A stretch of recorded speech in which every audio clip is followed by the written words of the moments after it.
we are in what is called post-industrial era. Every era will have a specific characteristic. In the agrarian era, it is the land that produces wealth. In the industrial era, it's the capital that produces wealth. But now today we are in post-industrial era.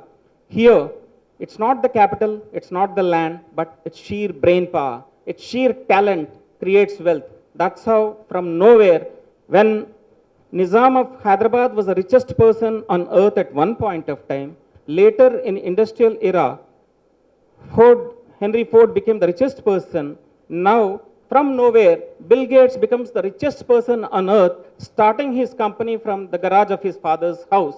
How does it happen? Or Zuckerberg, how he becomes such a rich person on earth? Okay, it's just not richness, but basically production of wealth and creating lakhs and millions of jobs for many people and improving the lifestyles, the comfort for mankind.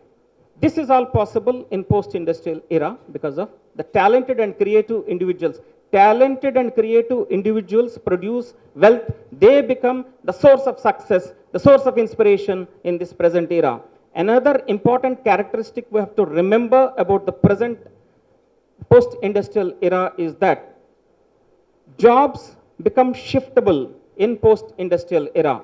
In industrial era, it's brick and mortar industry, huge factories. Once a factory is established at a particular place, see, they were established in Europe, they were established in America, they remain there because once you establish a factory, you cannot relocate to another place that easily. You can't abandon the huge resources you have built up there.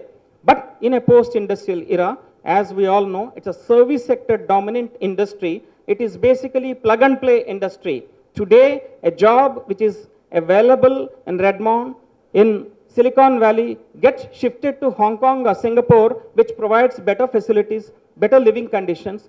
From there, the same jobs get shifted to Bangalore, Hyderabad, Gurgaon, Chennai, any of these places. That's how the concept of jobs getting Bangalore has come. That means a job that is originally available in America got shifted to Bangalore. Jobs get Bangalore. So this kind of a new concept is basically plug and play industry.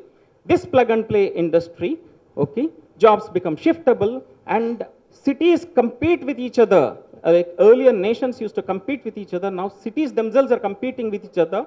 Whichever city provides better living conditions, better air quality becomes, see, an attractive destination for investments, attractive destination for these talented and creative individuals. They will be attracted to those kind of cities. So we have to realize our position. Our Honorable Chief Minister Shri KCR has been talking about making Hyderabad a global city. Vishwanagaram cheyali Hyderabad nani cheppesi. Vishwanagaram ela chestam. Okay, for that you have to have better living conditions. One of the most important things, apart from many other things, is that the traffic and transportation solution that you require for a city. Okay, here from one place to another place to go, it takes a lot of time, and because of individual vehicles, if you don't have good public transportation system, individual vehicles proliferate. Everybody wants to buy initially a smaller vehicle like a motorcycle or a scooter. Then he gets more income, he switches over to car.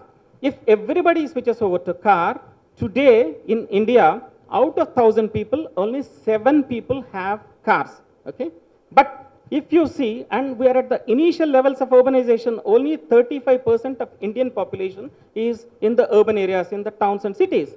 But if you see all over the world, the trend is that almost 80%, 90% of the country live in urban areas. Okay, if that happens, imagine the kind of nightmare Indian cities are going to have. Now itself, Hyderabad, more than 10 million population, more than 1 crore population, the kind of problems we are facing. Okay, congestion everywhere. We are not able to move from one place to another place easily. It is taking a lot of time, precious of resources we are losing. More than that, because of the increasing pollution levels, because of these proliferation of private vehicles, pollution levels are increasing. As a result, our lifespan is coming down. Most of us were born, your generation is not at least our generation, most of us, we were born, all these are villages, okay? We used to have excellent free air, but today the whole thing has changed. The price we are paying for living in a city, leaving the village and staying in a city is that 2 years of our lifespan is reducing, plus all sorts of diseases. How many people are suffering from cancer and many other things? That's all because of the pollution levels. So you need a good public transportation system. But what kind of public transportation system is required is important. Initially, roads can take up to a good bus-based rapid transit systems can take care of the city's transportation needs up to a certain extent, but beyond that it becomes impossible, okay? Because in terms of energy efficiency, our fossil fuels are reducing day by day, so we can't afford, see, some wise person has said, after a few centuries, our progeny would look back and say that how foolishly man lived on earth and ruined this earth, okay?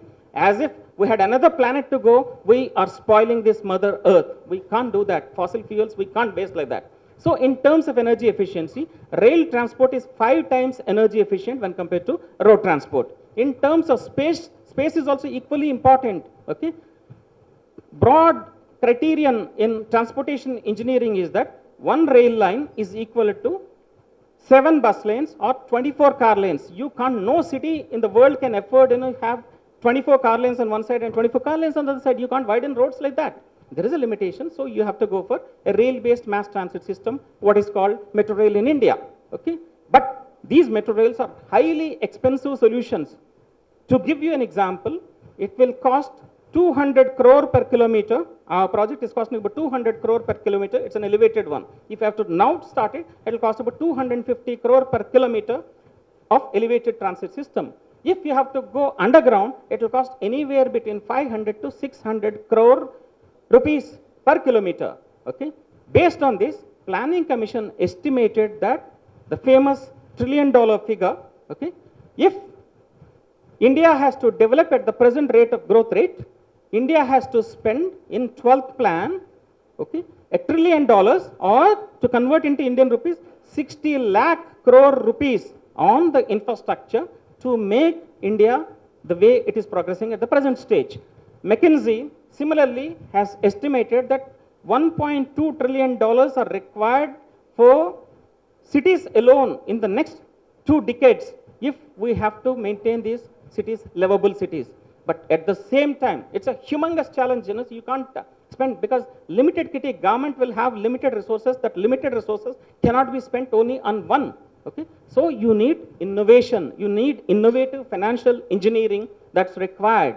So Planning Commission said that 50% of this 60 lakh crore rupees should come from the private sector through PPP route, public-private partnership route. Then now my experiment starts. Nobody in the world has done a mass transit system, a metro rail project of this magnitude in public-private partnership. There are about 200 metros in the world. These 200 metros are built with government money, with taxpayers' money, okay? And in many of these things, they're incurring losses. Only 4 metro systems in the world are making money. They are Singapore, Hong Kong, Tokyo, Taipei. All of the systems are losing heavy amounts. They are subsidized by governments because they have to keep their cities livable. They have to reduce the pollution levels. They have to see the congestion is not there. So how do you build a system like this? When this challenge was given to me, when we wanted to build a metro, when every city in the world, there are 200 metros as I mentioned actually, Delhi Metro became a success. Delhi Metro was built, my guru, Dr. Sridharan, I worked with him in Konkan Railway, a brilliant engineer.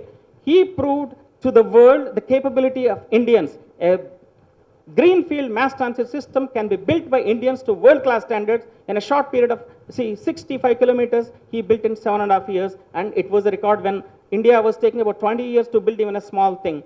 He proved that. Then I also got inspired. Why don't we build a metro in Hyderabad? Then there is no money because our priorities are different. We have irrigation projects, we have social welfare schemes, we have any number of things actually. There's no money with the state government. So I hit upon this idea that why don't we build a metro rail project is a PPP, public-private partnership. Oh, there was heckling all of this because it's like that. Nobody has done in the world. So this fellow thinks that he's a hero and he wants to build a metro with public-private partnership. Okay, people laughed at us, especially when the first experiment, Meta's experiment, failed.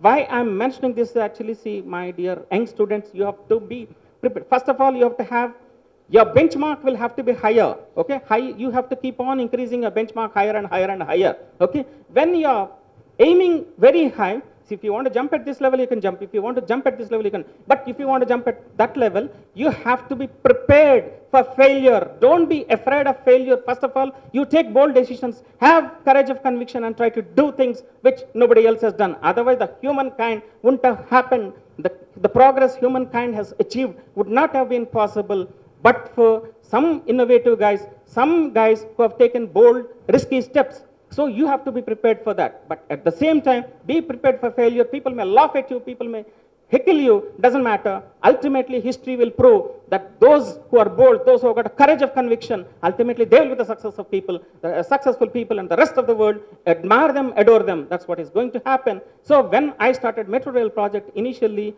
failures, I stared at me. Everybody, there used to be writings in the newspapers, all sorts of funny things actually saying that, say, this is not happening, that's not happening, this project will never take off. All the experts of the world actually have written off this project because nobody has done it. I said, just because of the fact that nobody has done it, it doesn't mean that it can't be done. Otherwise, before Yuri Gagarin, has any human being entered space? Okay, before Neil Armstrong, and has any human being set foot on moon? So they have taken the risky step. Similarly, I have taken a small baby step. But this step is going to big jump in history, human history. This is what I have mentioned it. And today, the experts who have written off this project, they are seeing everywhere, all the roads of Hyderabad, you are seeing how beautifully these metro rail structures, Hyderabad metro rail structures are coming up.